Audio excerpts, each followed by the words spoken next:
Hello everyone and welcome back to my trip report. For those of you who haven't followed me, you know I left Adelaide 2 days ago and I went on this cross-country trip to Sydney, Canberra, and then flew across the country and arrived in Perth yesterday night. And what a challenging arrival it was, because I'm not going to spoil it for you. Go look at my previous trip report on the Sydney to Perth portion of this flight and then you see what happened during my arrival. Well, anyway, I'm looking forward to going home, and this is the view outside my hotel. You can see the stadium, bits of Swan River. Yeah, Perth is a beautiful, beautiful city, and this is a lovely time of the year to be in Perth. Weather's fantastic, blue skies, white puffy clouds, definitely walking weather. Well, anyway, it's time for me to head to the airport, so I'll see you there. In the meantime, if you haven't done so already, don't forget to hit the subscribe button and the bell notification icon so you know whenever one of my trip reports go live, alright? So I'll see you at the airport. Let's do this! Perth is one of the most isolated cities in the world. Its airport is located 10 kilometers east of the city, and today we are headed to Terminal 3 and 4, the home base of Qantas and Jetstar at Perth Airport.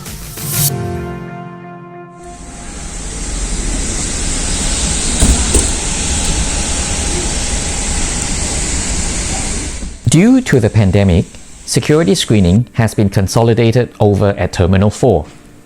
Not a huge problem, since both of these terminals are joined together. As mentioned earlier, these two terminals are dominated by Qantas Group of Airlines, which include Qantas Mainline, Qantas Link, and Jetstar.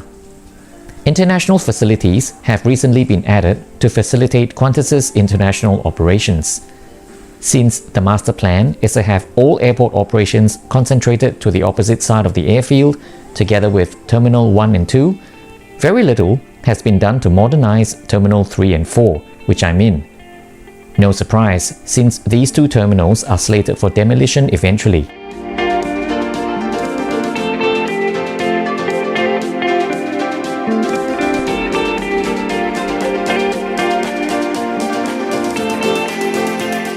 Boarding commenced on time, and since I was seated at the rear of the aircraft, I had the pleasure of using the rear stairs. Ground staff were extremely proactive today out on the tarmac, almost yelling at anyone they thought were using their mobile phones. Even those who weren't were at the receiving end of their tirade. It must have been a bad day at work.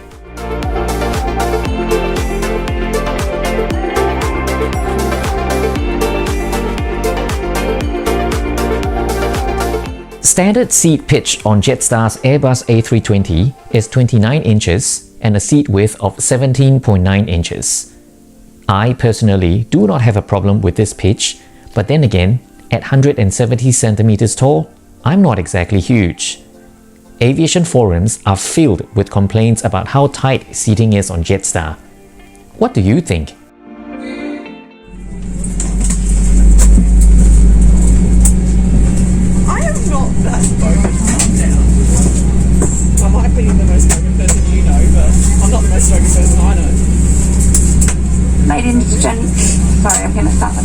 Ladies and gentlemen, even if you do travel with us often, please give us your attention for just a moment while we demonstrate the features on board this Airbus A320. Takeoff today was on runway 06, the shorter of the two runways at Perth International Airport. We needed to make this an expeditious departure to make sure we do not get trapped by the impending storm.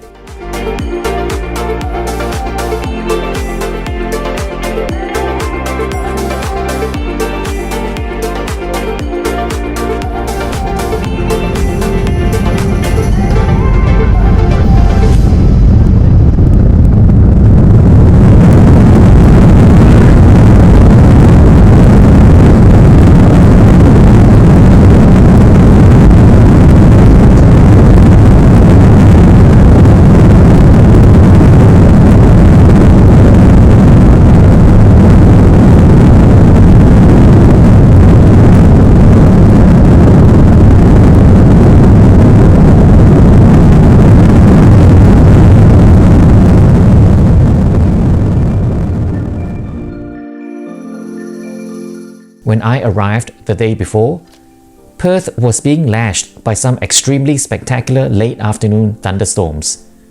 Looks like this afternoon's departure saw more of the same weather pattern.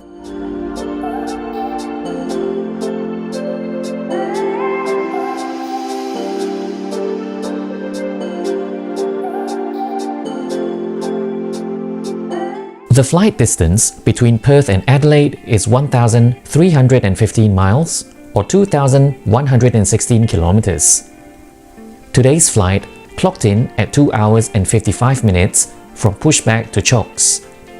This flight sector between Perth and Adelaide is the fourth busiest for Adelaide Airport after Melbourne, Sydney and Brisbane. In 2019, slightly over 656,000 passengers flew between these two cities. Thankfully, the flight was very smooth for the rest of our journey. I suppose it's now time to eat.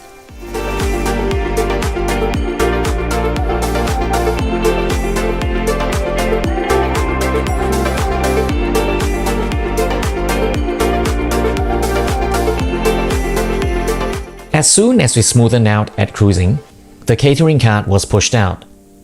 Jetstar, being a low-cost airline, nothing is served for free, so everything, and I mean everything, is for purchase, except the air we breathe.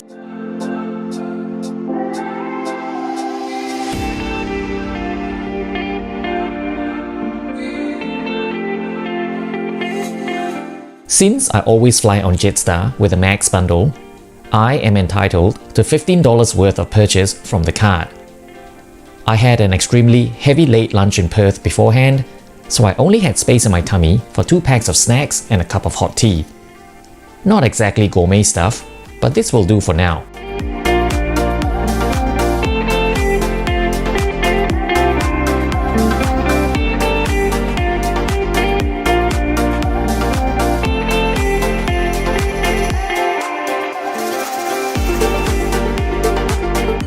After the meal was over, there was really nothing much to do other than staring out of the window to enjoy the sunset.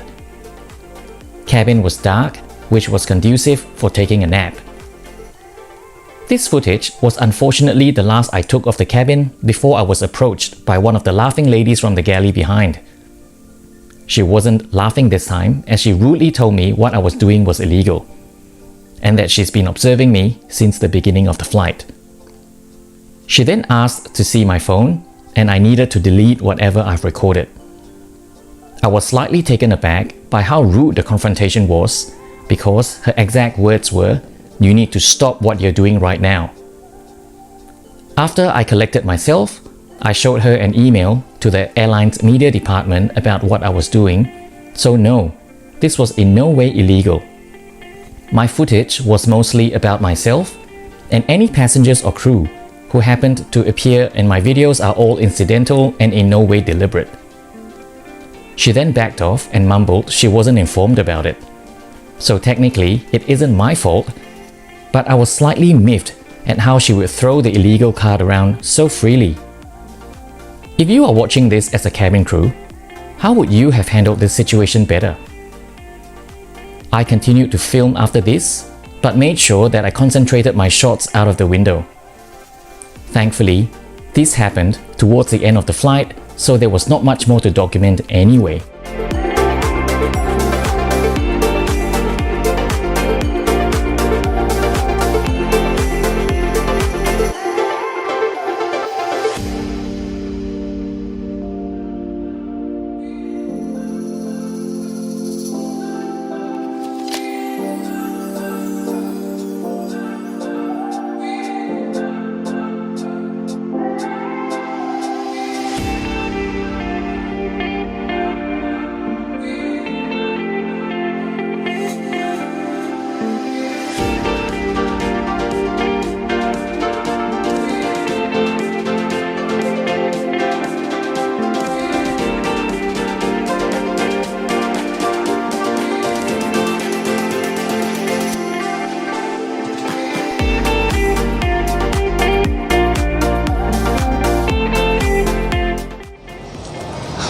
Well, so here we are.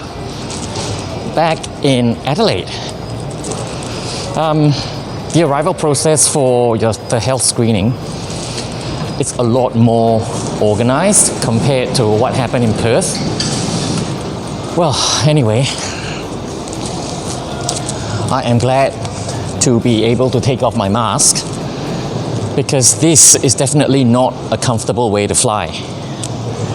But that being said, this is a very small inconvenience to allow us to travel. So to be honest, just having this little piece of thing on your face in exchange for being able to travel, I'll do this any day, because I cannot imagine being stuck and not being able to travel for so long. Yeah, that's very torturous to be stuck on the ground. Well, anyway, I'm back in Adelaide now. This is the last leg of this epic trip across the country.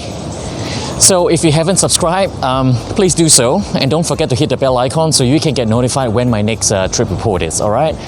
So until the next time I travel, stay safe you guys, don't forget to wash your hands regularly, and I hope to see you guys around. Alright, take care all of you. See ya, bye.